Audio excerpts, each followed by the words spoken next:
আসসালামু আলাইকুম, আমন্ত্রণ চ্যানেল সংবাদে। এখনকার সংবাদ আয়োজন নিয়ে আছি আমরা দুজন, আমি হৃদয় হোসেন, আমি মেহরুন্নেসা তাহমিনা। বিস্তারিত সংবাদের শুরুতে জানিয়ে দিচ্ছি ফ্রেশ প্রিমিয়াম টি সংবাদ শিরোনামগুলো। বোমা, গ্রেনেড, গুলি অতিক্রম করে দেশের সেবা করছেন বললেন প্রধানমন্ত্রী। ১/১১ তত্ত্বাবধায়ক সরকারের বাধা উপেক্ষা করেই দেশে ফেরেন মন্তব্য। ৪ ধাপের উপজেলা পরিষদ নির্বাচনের প্রথম ধাপে ভোট বুধবার, সুষ্ঠু করতে প্রার্থীদের সহযোগিতা চাইলেন সিইসি।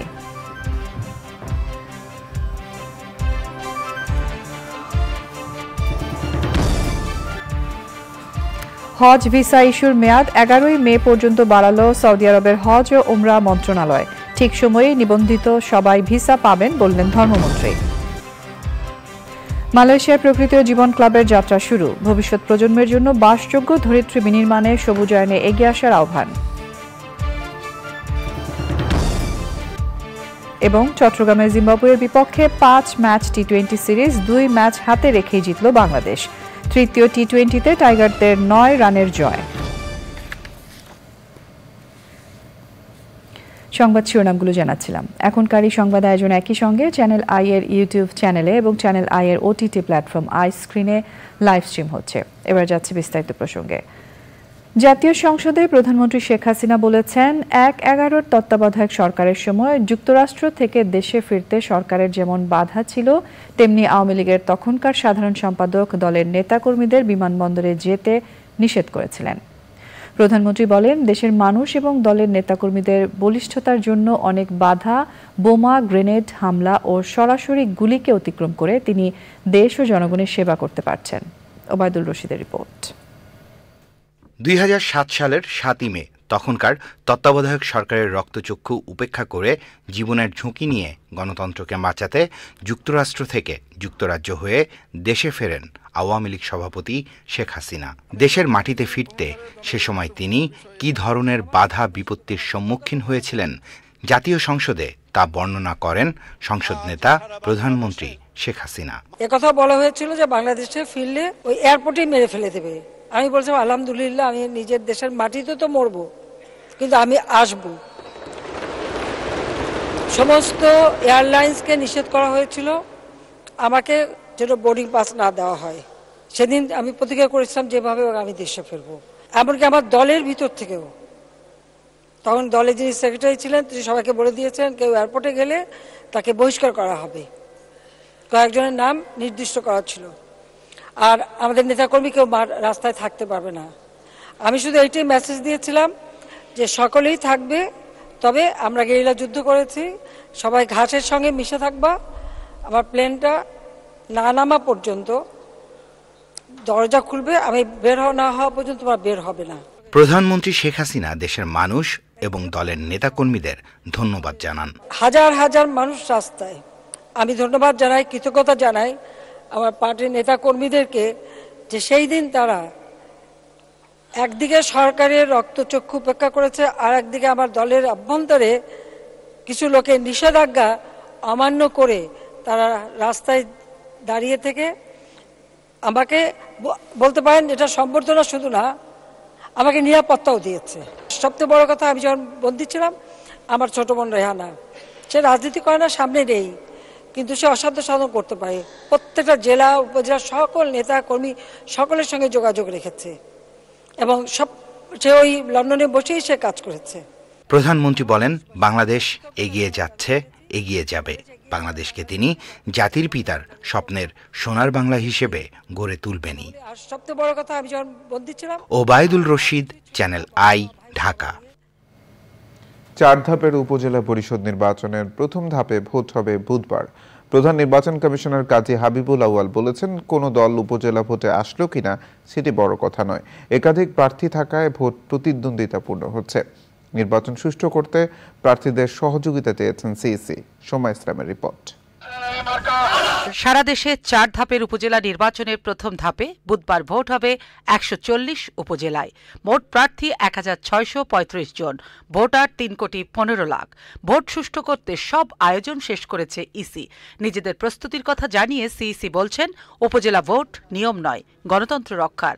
৭ জানুয়ারির ভোটের চেয়ে স্থানীয় পর্যায়ের উপজেলা ভোট অংশগ্রহণমূলক হচ্ছে জানিয়ে সন্তোষ প্রকাশ করেন সিইসি। না, তুলনামূলক পার্থক্য ওটা হচ্ছে জাতীয় সংসদের ভোট, আর আগামীটা হচ্ছে স্থানীয় সরকারের ভোট।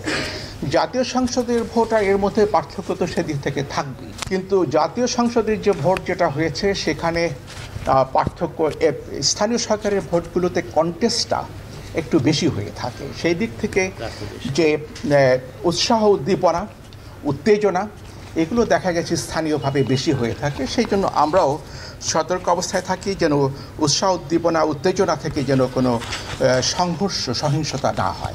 ভোট একপেশে নাকি প্রতিযোগিতাপূর্ণ হচ্ছে এমন প্রশ্নের জবাবে সিইসি জানালেন, কোন দল আসলো কি আসলো না সেটা বিবেচ্য নয়, মূল হলো বহু প্রার্থীর অংশগ্রহণ।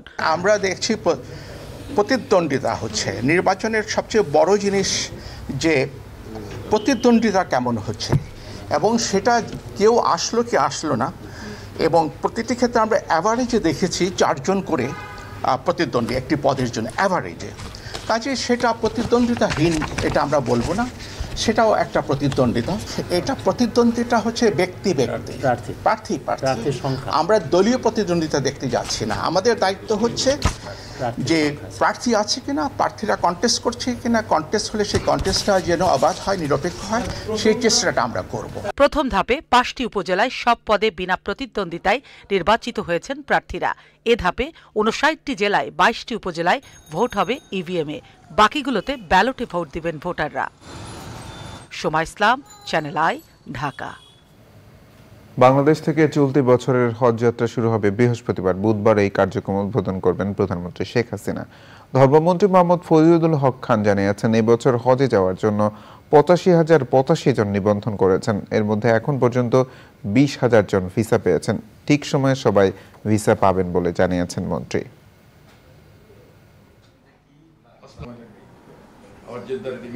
হজ যাত্রীরা আল্লাহর মেহমান, তারা হজ করতে যাবেন।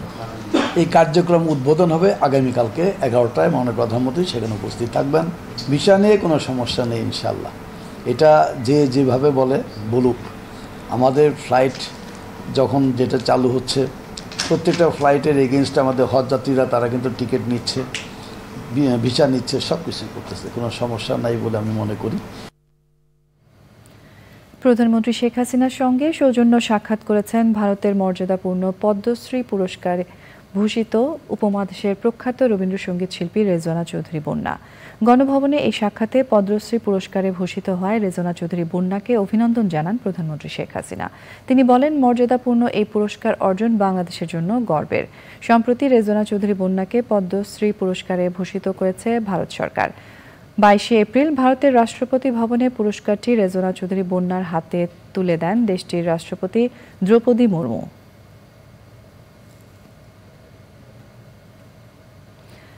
সরকার দেশের মানুষকে অর্থনীতির প্রকৃত চিত্র জানতে দিতে চায় না বলে মন্তব্য করে বিশিষ্ট অর্থনীতিবিদ দেবপ্রিয় ভট্টাচার্য বলেছেন, সেজন্যই বাংলাদেশ ব্যাংক সাংবাদিকদের প্রবেশে বাধা দিচ্ছে। ইকোনমিক রিপোর্টার্স ফোরাম ERF এর আয়োজনে প্রয়াত সম্পাদক মোয়াজ্জেম হোসেন স্মারক বক্তৃতায় তিনি বলেন, গণতন্ত্র না থাকলে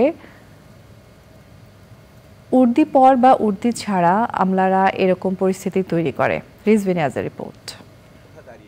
দ্য ফাইন্যান্সিয়াল এক্সপ্রেস পত্রিকার প্রয়াত সম্পাদক মোয়াজ্জেম হোসেন স্মরণে ERF এর স্মারক বক্তৃতায় বক্তা ডক্টর দেবপ্রিয় ভট্টাচার্য।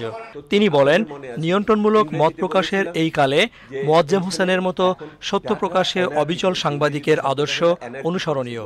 কথা বলেন বাংলাদেশ ব্যাংকের সাংবাদিকদের যাতায়াত নিয়ন্ত্রণ নিয়ে। ডাটা নৈরাজ্য থেকে, অ্যানার্কি থেকে ডেটা ব্লাইন্ডনেসে চলে গেছে, অর্থাৎ তথ্য উপাত্তের অন্ধত্বে গেছে।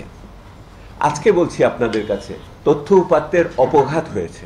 এই যে নৈরাজ্য এবং ইয়ের কথা থেকে এখন অপঘাতে আসলাম, এটার সর্বশেষ প্রমাণ হলো বাংলাদেশ ব্যাংকে আপনাদের ঢোকার ক্ষেত্রে যে নিয়ন্ত্রণ আরোপ করা হয়েছে। ওই তথ্য উপাত্ত এমন, যেই তথ্য উপাত্ত যদি জনসমক্ষে প্রকাশ পায় তাহলে বড় ধরনের নাশকতা হয়ে যেতে পারে, এবং সেই নাশকতাকারীরা হলো বাংলাদেশের অর্থনৈতিক সাংবাদিকতা যারা করেন তারা। ডক্টর দেবপ্রিয় বলেন, অর্থনীতিতে হজবরল অবস্থার মধ্যে ক্রমবর্ধমান দেশি বিদেশি ঋণ এবং দায় দেনা শোধ দিতে না পারার শঙ্কা তৈরি হয়েছে।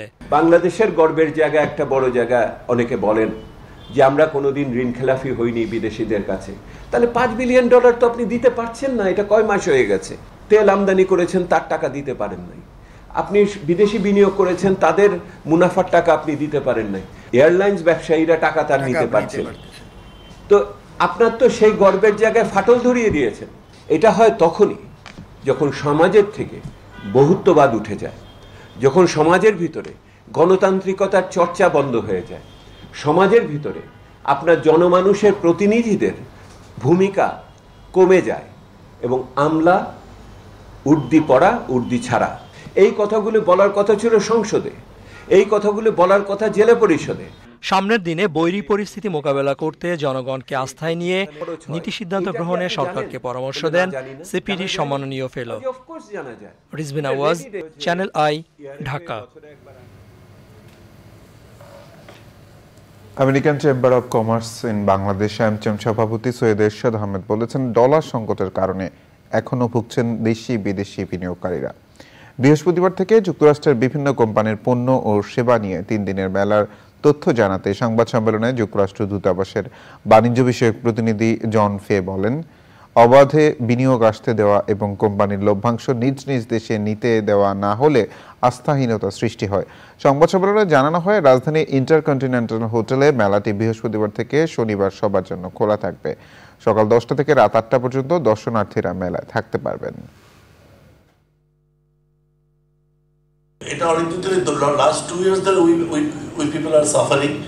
তো লাস্ট 6 মান্থে কিছুটা ইজি আপ করেছে ওরা। সো ফার আই নো কিছু কোম্পানি পার্শিয়ালি তারা অ্যালাউ করছে গ্র্যাজুয়ালি। তো স্টিল উই আর স্ট্রাগলিং এটা নিয়ে। US companies, when they're looking at a market to invest in, they're looking for a free flow of capital so that they are able to bring money in and take money out as they need. And I think markets that give them more flexibility in that are able to attract more inward foreign direct investment from US companies. And so I think that really is the crux of the issue. It's about their ability to make decisions about what they need to do with their own resources. And to the extent that Bangladesh is able to create a freer flow of capital in and out of the country, I think it will increase the interest of the US business community in investing here when they do that. ভবিষ্যৎ প্রজন্মের জন্য বাসযোগ্য ধরিত্রী বিনির্মাণে ঐক্যবদ্ধ প্রয়াসের অংশ হিসেবে Malaysia যাত্রা শুরু করেছে প্রকৃতি ও জীবন ক্লাব। গঠন করা হয়েছে 11 সদস্যের কার্যকরী পরিষদ। নতুন সদস্যদের শুভেচ্ছা জানিয়ে নতুন পৃথিবী গড়ে তুলতে সবাইকে সবুজায়নে এগিয়ে আসার আহ্বান জানিয়েছেন প্রকৃতি ও জীবন ফাউন্ডেশন চেয়ারম্যান বীর মুক্তিযোদ্ধা মুকিত মজুমদার বাবু। আলিমাল রাজির রিপোর্ট।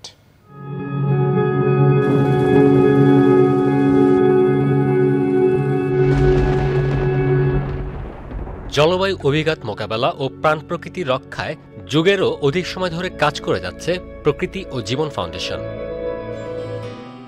প্রকৃতি রক্ষার দায়বদ্ধতা থেকে সবুজ দেশ গড়তে সাধারণ মানুষকে যুক্ত করে পরবর্তীতে সারা দেশে গঠন করা হয় প্রকৃতি ও জীবন ক্লাব। তবে দেশের গণ্ডি পেরিয়ে গত বছর সংযুক্ত আরব আমিরাতে যাত্রা শুরু করে ক্লাবটি। এরই অংশ হিসেবে বিশ্বব্যাপী ক্লাবের কার্যক্রম ছড়িয়ে দিতে মালয়েশিয়াতেও যাত্রা শুরু করল প্রকৃতি ও জীবন ক্লাব। জুম মিটিংয়ে অংশ নিয়ে সদস্যদের অভিনন্দন জানিয়ে সবুজ পৃথিবী গড়তে বিভিন্ন দিক নির্দেশনা দেন প্রকৃতি ও জীবন ফাউন্ডেশন চেয়ারম্যান বীর মুক্তিযোদ্ধা মুকিত মজুমদার বাবু। সে সময় ক্লাবের কেন্দ্রীয় সদস্যরা অংশ নেন। প্রকৃতি জীবন ক্লাব মালয়েশিয়া শাখার গঠন উপলক্ষে উপস্থিত সবাইকে শুভেচ্ছা জানাচ্ছি। নানান ধরনের কর্মসূচির মাধ্যমে মানুষের মাঝে সচেতনতা সৃষ্টি করা এবং নিজেরা ক্লাবের পক্ষ থেকে নানান ধরনের কাজ করাই হচ্ছে আমাদের মূল উদ্দেশ্য। আমরা চেষ্টা করি কিন্তু সব ধরনের জিনিসের মাধ্যমে পরিবেশ প্রকৃতির যে ব্যাপারে যে সচেতনতা, অ্যাওয়ারনেসটা, সেটাকে ছড়িয়ে দেওয়া, এবং সেটা কিন্তু যত মাধ্যম পারা যায়। এবং শুধু মালয়েশিয়াতে প্রকৃতি ক্লাবই কাজ করবে আর আমরা এখানে কাজ করব তাই না, কিন্তু আমরা কিন্তু একসাথে যৌথভাবেও কিন্তু অনেক কিছু করতে পারবো। এবং করতে পারার চেষ্টা করা উচিত আমাদের। এই সেতু বন্ধনটা যেন খুব জোরদার হয় এবং আমাদের পরিধিতে যেন অনেক বড় হয়।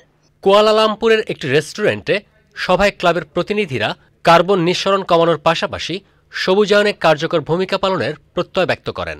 প্রকৃতিকে, পরিবেশকে, জলবায়ুকে আমাদের বসবাস উপযোগী করে গড়ে তোলা, পরবর্তী প্রজন্মের জন্য আরো সাস্টেইনেবল করে রাখা, গড়ে তোলা, এটা আমাদের আসলে একটা সংগঠিত একটা কর্তব্য। সেই দায়িত্বের জায়গা থেকে আমরা এখানে একসাথে হয়েছি আজকে সবাই।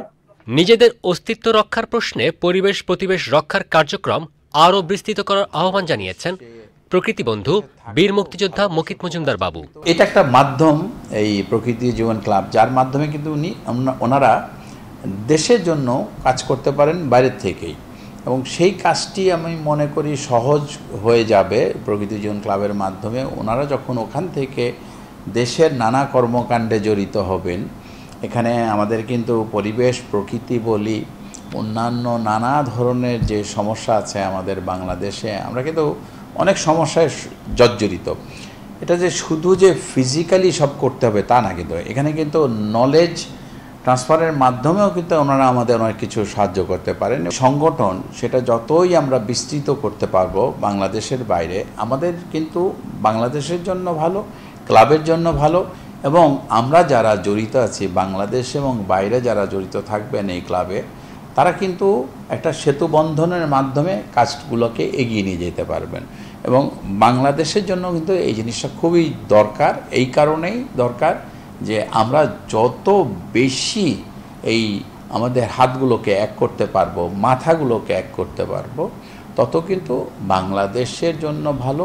একটা এমন একটা প্ল্যাটফর্ম, যে প্ল্যাটফর্মে আমি বলবো যে যত বেশি সবাই জড়িত হবে তত কিন্তু উপকৃত হবে দেশ, উপকৃত হবে আমাদের মানুষগুলো, উপকৃত হবে আমাদের ভবিষ্যৎ প্রজন্ম, এবং এই দেশটা তাতে ভালো থাকবে।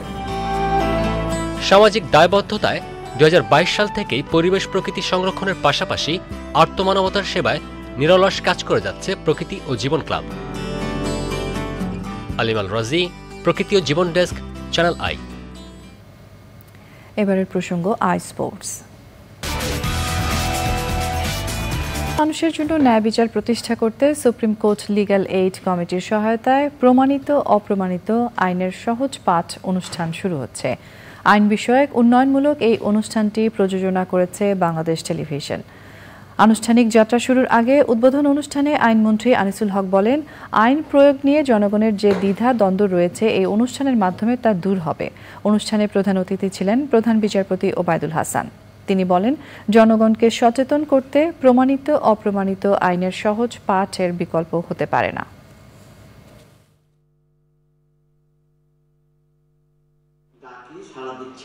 ভুক্তভোগী মানুষ আইনের প্রায়োগিক মৌলিক চাহিদা জানার মাধ্যমে সঠিক সময় সঠিক পদ্ধতিতে অপরাধের প্রতিকার চাইতে পারবেন। জনগণ হয়রানিমুক্তভাবে ন্যায় বিচার পাওয়ার পদ্ধতি সম্বন্ধে স্বচ্ছ ধারণা পাবেন। বাংলাদেশের একজন নাগরিককে তার সংবিধান আরোপিত দায়িত্ব তথা সংবিধান ও আইন মেনে চলার জন্য আইনের বিধান সম্পর্কে স্পষ্ট ধারণা থাকতে হবে, এবং যদি এর ব্যত্যয় ঘটে সেক্ষেত্রে সংশ্লিষ্ট ব্যক্তি দাবি করতে পারবেন না যে তিনি আইনের বিধানটি জানতেন না বা জানলে এমনটি হতো না। সংবাদে এরই সঙ্গে আমরা নিয়ে নিচ্ছি একটা বিরতি। বিরতির পর জানিয়ে ফিরছি।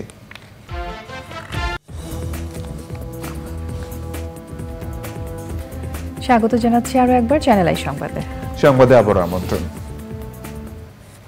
2.5 মাসেরও বেশি সময় পর ঢাকা শেয়ার বাজারে 1100 কোটি টাকার বেশি লেনদেন হয়েছে। মঙ্গলবার ঢাকা স্টক এক্সচেঞ্জ ডিএসইতে লেনদেন হয়েছে 1108 কোটি 34 লাখ টাকার শেয়ার, যা গত দিনের তুলনায় 12 কোটি 70 লাখ টাকা বেশি। তবে লেনদেন বাড়লেও ডিএসইর প্রধান সূচক কমেছে 1.73 পয়েন্ট। টানা 4 কর্মদিবস উত্থানের পর আজ ডিএসইতে সামান্য মূল্য সংশোধন হয় সূচকও কিছুটা কমেছে। কয়েক মাস দরপতনের পর গত 29 এপ্রিল থেকে শেয়ার বাজার আবার ঘুরে দাঁড়াতে শুরু করে। এবার নিটল ডাটা আন্তর্জাতিক সংবাদ।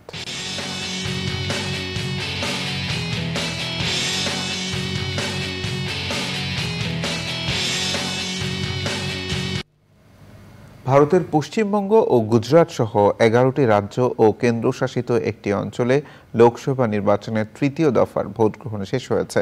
স্থানীয় সময়ে সকাল 7টায় শুরু হয়ে ভোট গ্রহণ চলে সন্ধ্যা 6টা পর্যন্ত। লোকসভার 93 আসনের প্রার্থী নির্বাচনে এই দফায় ভোট দিয়েছে 17 কোটি 20 লাখ ভোটার। গুজরাটের গান্ধীনগর কেন্দ্রে ভোট দিয়েছেন ভারতের প্রধানমন্ত্রী নরেন্দ্র মোদী। পশ্চিমবঙ্গের কয়েকটি কেন্দ্রে সংঘর্ষ হয়েছে। এর আগে প্রথম 2 দফায় প্রায় 66% ভোটার ভোট দিয়েছে। তাফিমুল ইসলাম সুজনের রিপোর্ট। গুজরাট রাজ্যের একজন ভোটার অঙ্কিত সোনি 20 বছর আগে বৈদ্যুতিক শকের কারণে তার দুটি হাত হারিয়েছেন। পা দিয়ে ভোট দিয়েছেন ভারতের লোকসভা নির্বাচনে। অঙ্কিত সোনির মতো অনেক শারীরিক প্রতিবন্ধকতা নিয়েও তৃতীয় দফার লোকসভা নির্বাচনে ভোট দিয়েছে। বিশ্বের সবচেয়ে বড় গণতান্ত্রিক দেশ ভারতের লোকসভা নির্বাচন। 7 ধাপে 41 দিনের এই নির্বাচনে তৃতীয় ধাপে 11টি রাজ্য ও একটি কেন্দ্রশাসিত অঞ্চলে ভোট শেষ হয়েছে।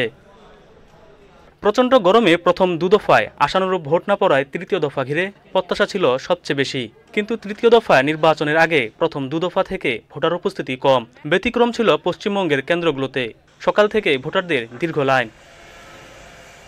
বিজেপির গুরুত্বপূর্ণ ঘাঁটি হিসেবে পরিচিত গুজরাটের গান্ধীনগর কেন্দ্রে গিয়ে ভোট দিয়েছেন ভারতের প্রধানমন্ত্রী নরেন্দ্র মোদী। লোকতন্ত্রকে মহাযজ্ঞ মে নিজের কেন্দ্রে গিয়ে ভোট দিয়েছেন বিজেপি নেতা ও কেন্দ্রীয় স্বরাষ্ট্রমন্ত্রী অমিত শাহ। ভারতের ক্রিকেটার রবীন্দ্র জাদেজা ও তার স্ত্রী সহ বলিউডের অনেক তারকাই এদিন ভোট দিয়েছেন। আসামের মুখ্যমন্ত্রী ও বিজেপি নেতা হিমন্ত বিশ্ব শর্মা ভোট দিয়ে বলেছেন, ভোট শান্তিপূর্ণ হয়েছে। শক্তিশালী ও অখণ্ড ভারত গড়ে তোলার প্রত্যয় জানিয়ে কংগ্রেসের চেয়ারম্যান সোনিয়া গান্ধী বলেছেন, মোদী ও বিজেপি শুধু তাদের রাজনৈতিক স্বার্থে বিদ্বেষ ছড়াচ্ছে। তৃতীয় দফা নির্বাচনে প্রতিদ্বন্দ্বিতা করছেন 1300-এর বেশি প্রার্থী। তাদের মধ্যে রয়েছে 120 জন নারী। প্রথম 2 দফায় বিচ্ছিন্ন কিছু সহিংসতা ছাড়া এখন পর্যন্ত বড় সহিংসতার ঘটনা ঘটেনি এবারের নির্বাচনে। সহিংসতা এড়াতে নির্বাচনী এলাকায় আইন শৃঙ্খলা রক্ষাকারী বাহিনীর অতিরিক্ত সদস্য মোতায়েন করা হয়েছে। লোকসভা নির্বাচনে 29 এপ্রিল প্রথম ও 26 এপ্রিল দ্বিতীয় দফার ভোট গ্রহণ হয়। 1 জুন সপ্তম দফায় ভোট গ্রহণ শেষে 4 জুন ফল ঘোষণা করা হবে। তাফিমুল ইসলাম সুজন, চ্যানেল আই। এবারে রয়েছে আই স্ক্রিন সাংস্কৃতিক সংবাদ।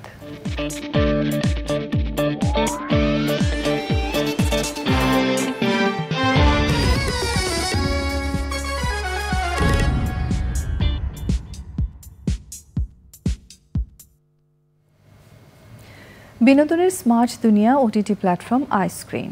এই প্ল্যাটফর্মে প্রদর্শিত হচ্ছে ক্লাসিক সব সিনেমা ও সিরিজ নাটক। এরই ধারাবাহিকতায় এই প্ল্যাটফর্মে প্রদর্শন হচ্ছে বিশেষ টেলিফিল্ম ঘরের বউ নিমপাতা। মানস পালের রচনায় টেলিফিল্মটি পরিচালনা করেছেন গোলাম হাবিব লিটু। এতে অভিনয় করেছেন মীর সাব্বির, মমো, রিমি করিম, শেলি আহসান, শান্ত পাল এবং অন্যরা। নাটকের গল্পে চারপাশের কিছু বাস্তবতা তুলে ধরা হয়েছে। আই স্ক্রিন সাবস্ক্রাইব করে টেলিফিল্মটি উপভোগ করতে পারবেন দর্শক। পূবালী ব্যাংক কৃষি সংবাদ।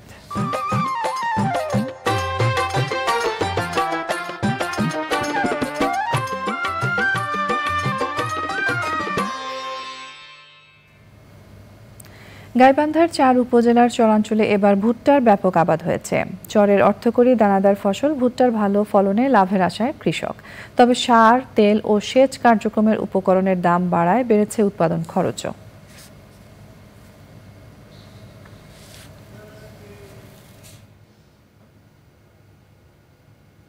এবার প্রকৃতি সংবাদ।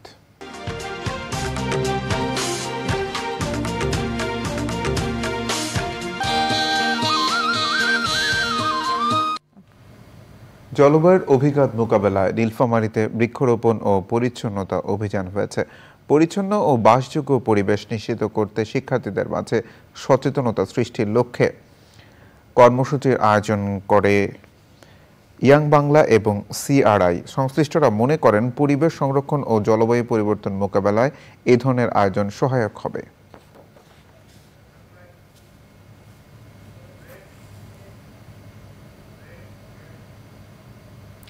সংবাদে এরই সঙ্গে আমরা নিয়ে নিচ্ছি আরো একটা বিরতি। আর বিরতির পর জানিয়ে ফিরছি। বিরতির পর আবারও আমন্ত্রণ। চলুন যাওয়া যাক পরবর্তী আয়োজনে।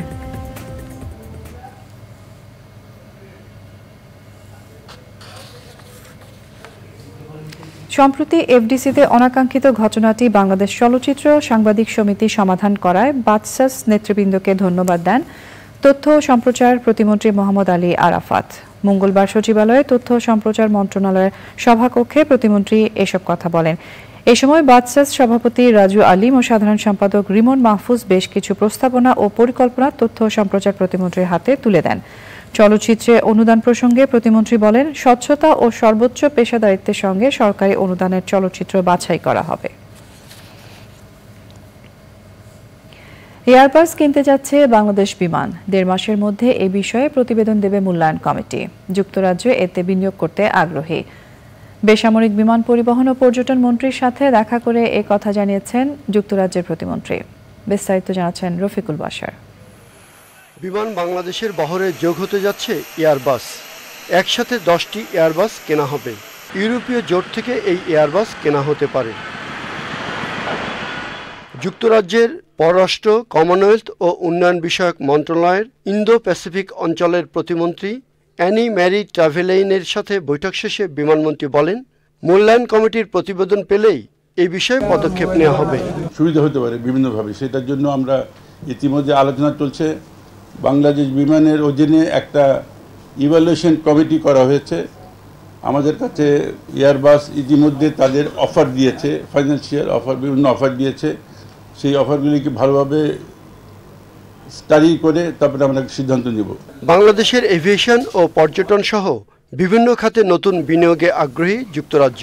As Bangladesh grows her economy, the exciting prospect of transition to a middle-income country in 2026, and how through aviation especially the opportunities for trade and export are so important to help your economy to grow. Hazrat Shahjalal আন্তর্জাতিক বিমানবন্দরের 3rd terminal পুরোপুরি চালু হতে আরও 6 মাস লাগবে বলে জানিয়েছেন বিমানমন্ত্রী। Rafiqul Bashar, Channel I, Dhaka.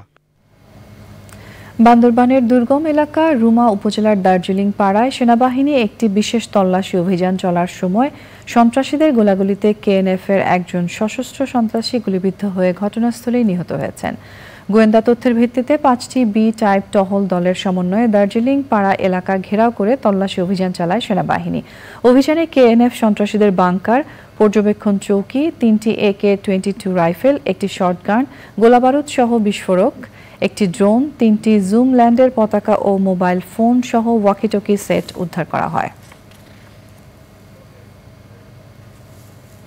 সমাজ কল্যাণ মন্ত্রী ডাক্তার দীপু মনি বলেছেন, সরকারি প্রতিষ্ঠানের সাথে অনেক বেসরকারি প্রতিষ্ঠান প্রতিবন্ধী শিশুদের চিকিৎসা পুনর্বাসনে বিভিন্নভাবে কাজ করছে।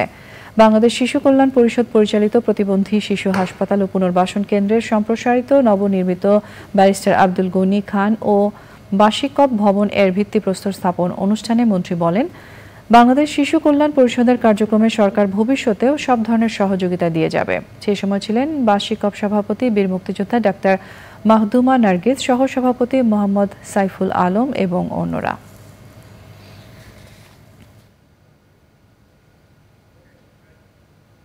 বঙ্গবন্ধু শেখ মুজিব মেডিকেল বিশ্ববিদ্যালয়ের অর্থোপেডিক বিভাগে বঙ্গবন্ধু কর্নার চালু হয়েছে। পাশাপাশি অর্থোপেডিক সার্জারি বিভাগের চিকিৎসকদের পেশাগত দক্ষতা উন্নয়ন ও রোগী বান্ধব স্বাস্থ্যসেবা নিশ্চিত করতে বিভাগের শ্রেণীকক্ষ, সেমিনার রুম ও জরুরি বিভাগের আধুনিকায়ন করা হয়েছে। বঙ্গবন্ধু কর্নারের উদ্বোধন করেন বিশ্ববিদ্যালয়ের উপাচার্য অধ্যাপক ডাক্তার দীন মোহাম্মদ নুরুল হক। অনুষ্ঠানে সভাপতিত্ব করেন বিভাগের চেয়ারম্যান অধ্যাপক ডাক্তার আনোয়ারুল ইসলাম, বিভাগের সাবেক চেয়ারম্যান অধ্যাপক ডাক্তার নকুল কুমার দত্ত এবং অন্যরা অনুষ্ঠানে যোগ দেন।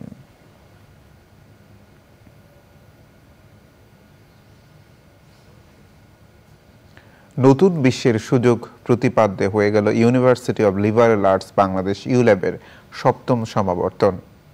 এবছর মোট 2976 জন শিক্ষার্থী সনদ অর্জন করেছে, যাদের মধ্যে 2320 জন আন্ডার গ্র্যাজুয়েট এবং 656 জন গ্র্যাজুয়েট রয়েছেন।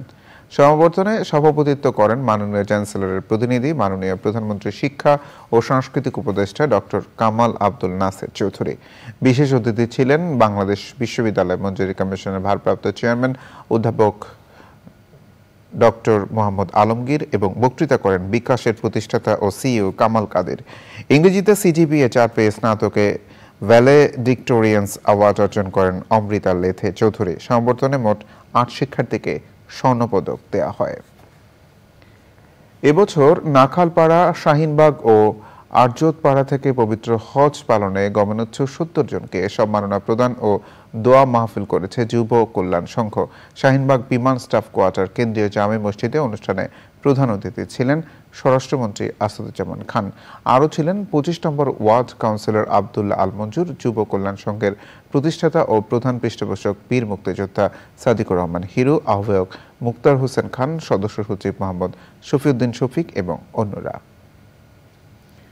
বৈষম্য দূর করা সহ অভিন্ন চাকরিবিধি বাস্তবায়নের দাবিতে সারা দেশে কর্মবিরতি পালন করছেন দেশের ৮০টি পল্লী বিদ্যুৎ সমিতির প্রায় ৪০,০০০ কর্মকর্তা ও কর্মচারী। আন্দোলনের তৃতীয় দিন বিভিন্ন সমিতির প্রধান কার্যালয়ের সামনে মানববন্ধন করে তারা। সরকার বা যথাযথ কর্তৃপক্ষ থেকে দাবি দেওয়ার ব্যাপারে যৌক্তিক সাড়া না পাওয়ায় কর্মসূচি চালিয়ে যাওয়ার কথা জানান আন্দোলনরতরা। এতে সারা দেশে বিদ্যুৎ সেবা বিঘ্নিত হচ্ছে, ভোগান্তিতে পড়ছেন পল্লী বিদ্যুতের গ্রাহকরা। কর্মকর্তা ও কর্মচারীরা বলেন, একই প্রতিষ্ঠানে চাকরি করলেও পল্লী বিদ্যুতায়ন বোর্ড ও পল্লী বিদ্যুৎ সমিতির পদ, পদবি, পদোন্নতি, বেতন গ্রেড ও সাপ্তাহিক ছুটি সহ সব সুযোগ সুবিধায় বৈষম্যের শিকার হচ্ছেন তারা। সংবাদের এই পর্যায়ে আমরা নিয়ে নিচ্ছি আরো একটা বিরতি, আর বিরতির পর জানিয়ে ফিরছি। স্বাগত জানাচ্ছি আরো একবার চ্যানেল আই সংবাদে আবারও আমন্ত্রণ। গত ২২ বছরে বিশ্বে প্রবাসী আয় বেড়ে দাঁড়িয়েছে ৮৩,০০০ কোটি টাকা। দুর্যোগের কারণে ২০২২ সালে বাংলাদেশে ১৫ লাখের বেশি মানুষ বাস্তুচ্যুত হয়েছে বলে জানিয়েছে আন্তর্জাতিক অভিবাসন সংস্থা IOM। রাজধানীতে IOM এর মহাপরিচালক অ্যামি পোপের প্রকাশ করা বৈশ্বিক অভিবাসন প্রতিবেদনে জানানো হয়, বিশ্বে প্রায় ৭.৫ কোটি মানুষ অভ্যন্তরীণভাবে বাস্তুচ্যুত হয়েছে। অনুষ্ঠানে পররাষ্ট্রমন্ত্রী ডক্টর হাসান মাহমুদ বলেন, বিশ্বে প্রায় ১২ কোটি মানুষ বাস্তুচ্যুত হয়েছেন, তাদের মধ্যে রাজনৈতিক আশ্রয় এবং ধর্মীয় সংঘাতের মতো বিষয় জড়িত। ডেঙ্গুর সংক্রমণ বাড়লে যাতে স্যালাইন সংকট এবং স্যালাইনের দাম বেড়ে না যায় সেজন্য যথাযথ নির্দেশনা দেওয়া হয়েছে বলে জানিয়েছেন স্বাস্থ্যমন্ত্রী ডাক্তার সামন্তলাল সেন। ডেঙ্গু সম্পর্কিত প্রস্তুতিকরণ বিষয়ে আলোচনায় মন্ত্রী জানান, সরকারি ও বেসরকারি হাসপাতালগুলোকেও প্রস্তুত থাকার নির্দেশ দেওয়া হয়েছে।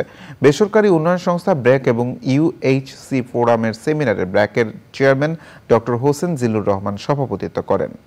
সে সময় ছিলেন স্বাস্থ্য অধিদপ্তরের মহাপরিচালক অধ্যাপক ডাক্তার আবুল বাশার মোহাম্মদ খুরশিদ আলম এবং অন্যরা। গৃহ কাজে নিয়োজিত শিশুর সুরক্ষা ও অধিকার নিশ্চিত করতে নতুন আইন প্রণয়নে গুরুত্ব আরোপ করেছেন উন্নয়ন সংস্থার প্রতিনিধিরা।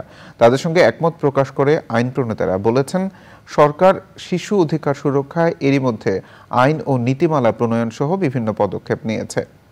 জাতীয় সংসদ ভবনে পার্লামেন্ট মেম্বার্স ক্লাবে বেসরকারি উন্নয়ন সংস্থা অ্যাকশন ফর সোশ্যাল ডেভেলপমেন্ট ASDর উদ্যোগে গৃহ কাজে নিয়োজিত শিশুর অধিকার ও সুরক্ষায় সুনির্দিষ্ট আইনের প্রয়োজনীয়তা শীর্ষক সংলাপে প্রধান অতিথি ছিলেন ডেপুটি স্পিকার মোহাম্মদ শামসুল হক টুকু। ASDর নির্বাহী পরিচালক MA করিমের সভাপতিত্বে সংলাপে মূল প্রবন্ধ উপস্থাপন করেন শিশু বিশেষজ্ঞ শরফুদ্দিন খান।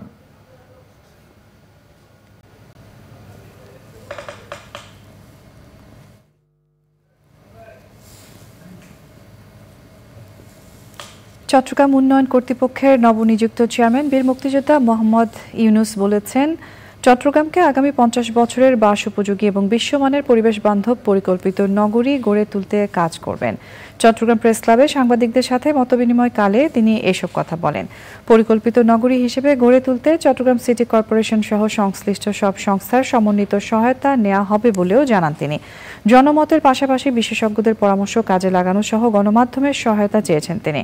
চট্টগ্রাম প্রেস ক্লাবের সভাপতি সালাউদ্দিন মোহাম্মদ রেজার সভাপতিত্বে অনুষ্ঠানে স্বাগত বক্তব্য রাখেন প্রেস ক্লাবের সাধারণ সম্পাদক দেবদুলাল ভৌমিক।